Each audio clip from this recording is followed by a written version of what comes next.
Assalamualaikum dan salam sejahtera semua. Hari ini kita akan belajar asas sains komputer tingkatan 2 berkaitan tajuk bab 3 iaitu kod arahan. Di dalam tajuk ini, kita akan belajar berkaitan dengan jenis-jenis data di dalam segmen kod. Jom kita belajar bersama. Objektif pembelajaran kita pada hari ini adalah yang pertama, murid dapat mengenal pasti 5 jenis data dengan betul dan yang kedua, memahami perbezaan antara char dan string, integer dan double dengan betul. Terdapat 5 jenis data yang akan dipelajari di dalam topik ini. Yang pertama, integer, kedua, double, ketiga, char, keempat, string dan yang kelima, boolean. Mari kita lihat yang pertama, iaitu integer. Integer adalah nombor yang tiada pecahan dan perpuluhan. Dan dia terdiri daripada nombor negatif, sifar dan nombor positif. Jenis data yang kedua, double. Double adalah nombor yang mempunyai pecahan dan perpuluhan. Jenis data yang ketiga, char. Char mewakili aksara iaitu huruf, abjad, simbol dan angka. Jenis data keempat pula adalah string. String terdiri daripada perkataan yang dibina daripada aksara. Dan yang terakhir, jenis data boolean. Boolean adalah sistem logik yang mempunyai dua nilai iaitu palsu dan benar. Digunakan dalam membuat perbandingan menggunakan operator lebih besar atau sama dengan, lebih kecil atau sama dengan. Seperti yang semua sedia maklum, di dalam tajuk tingkatan 2 kita akan mempelajari bahasa pengaturcaraan Python. Terdapat 6 fungsi yang memanipulasi nilai string di dalam Python. Yang pertama, tanda petak kosong ataupun noktah bertindih bertujuan untuk mencapai satu aksara atau lebih di dalam string. Sebagai contoh, ayat sama dengan string selamat datang.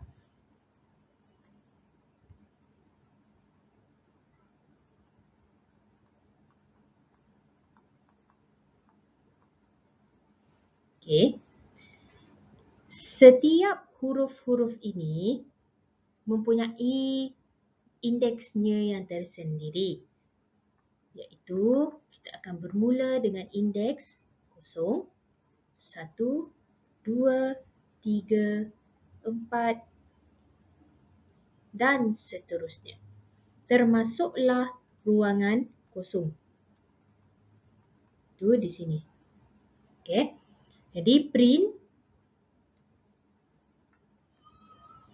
ayat 4 bermaksud kita akan lihat pada indeks yang keempat. 1, 0, 1, 2, 3 dan 4 iaitu pada huruf M. Print ayat 10 hingga 14. Kita lihat pada indeks yang ke-10 iaitu T dan seterusnya. Di jawapan akhir adalah tang. Fungsi yang memanipulasi nilai string di dalam Python yang kedua adalah len, iaitu menghitung bilangan aksara di dalam string. Sebagai contoh, ayat sama dengan string selamat datang. Kita akan menghitung bilangan huruf termasuk ruangan kosong di dalam perkataan selamat datang. Len ayat itu kita akan hitung 1, 2, 3, 4, 5, 6, 7, ruangan kosong yang ke-8, di 9, 10, 11, 12, 13 dan 14. Maka length ayat selamat datang adalah 4, Seterusnya, fungsi yang memanipulasi nilai string di dalam Python terdiri pada simbol tambah, simbol koma, simbol asterik. Simbol tambah menggabungkan dua string tanpa ruang kosong. Sebagai contoh, A sama dengan string hi. B sama dengan string Ali. Print A tambah B, maka hasil akhir ataupun output yang kita akan dapat adalah Hi Ali tanpa ruangan kosong. Okay. Simbol seterusnya iaitu simbol koma, menggabungkan dua string dengan satu ruang kosong. Kita lihat dengan contoh yang sama. A sama dengan string hi. B sama dengan string Ali. Print A, B. Maka hasil akhir dia akan dapat Hi Ali. Ruangan kosong. Berbeza dengan tambah tadi tanpa ruangan kosong. Seterusnya, simbol asterik. Mengulang string dengan bilangan yang dinyatakan. Sebagai contoh, A adalah hello, iaitu print A asterik 4. Bermaksud kita akan mengulang perkataan hello ini sebanyak 4 kali tanpa ruang kosong.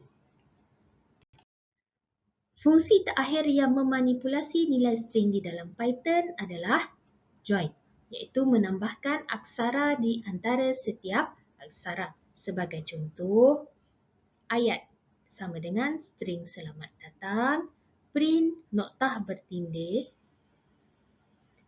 dot join ayat. Bermaksud di antara huruf di dalam perkataan selamat datang akan diletakkan noktah bertindih.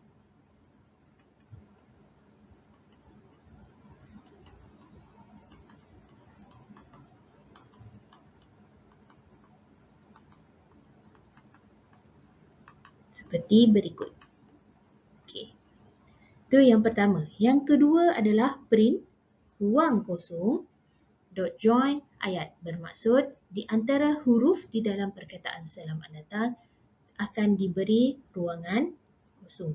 Seperti berikut.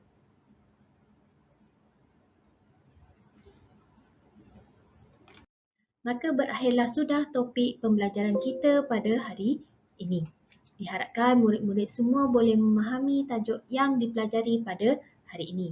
Moga kita akan berjumpa lagi pada sesi yang berikutnya. Terima kasih.